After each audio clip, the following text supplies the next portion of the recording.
perception is reality, something they told us every single day in the army. But is it actually true?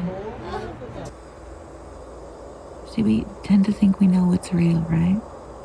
You can touch it, interact with it, affect it. It's real, right? That feels stable, reliable. But even that starts to break down at some point.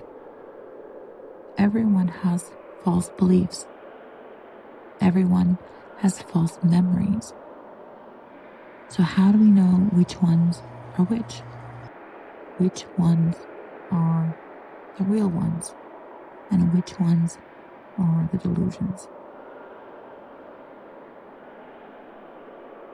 What if you couldn't trust what you were seeing? What if every time you looked at something, you had to question it? Is this real? Or this? Or this? Shard Or unstable. this? I live with Simulation treatment-resistant collapse schizophrenia, which means my symptoms persist despite treatment, and in my case, for more than half of my adult life now. I don't have the luxury of assuming that what I perceive is real. And my military training changes how that plays out. You see, I was trained to scan for threats everywhere I go, in every single environment imaginable, to assess those threats quickly, to act on them instantaneously. And that training doesn't just turn off. So when perception becomes unstable, everything feels urgent. Like something I need to respond to immediately. Now, that changes behavior. Sometimes I hesitate before entering a room. Sometimes I reroute. Sometimes I stop and verify what I'm seeing or hearing or tasting or smelling before I act. Because if your perception is wrong, your behavior will be too. So for me, it's not just voices. Sometimes it's people speaking to me.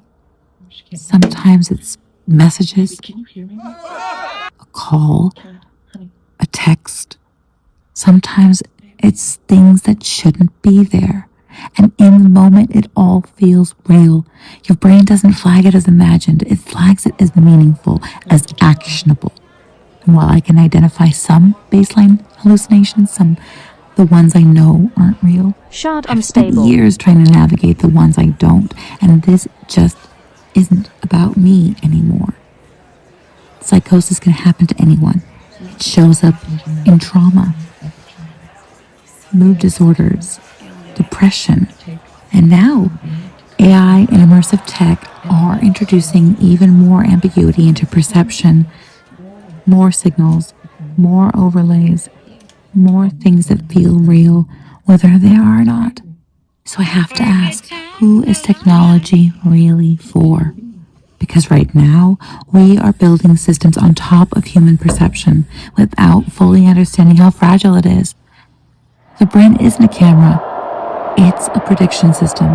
And when those predictions misfire, what isn't real feels urgent, feels dangerous, feels like something you have to respond to.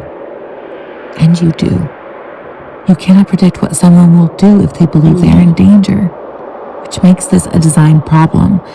So who is technology really for? Because if it's only for people whose perception is stable, then we are leaving millions behind. Support has to exist in context, not just in clinical settings. In the real world, under stress, in motion. That's where perception matters. That's where decisions happen. So support has to be accessible, immediate, and equitable, because people don't always know they'll need it until it's too late. What if technology could help anchor perception, help verify what's real, reduce uncertainty, instead of amplifying it, not as entertainment, but as survival infrastructure. So I'll ask one more time, who is technology really for? Because perception is not reality, and the only way out is through.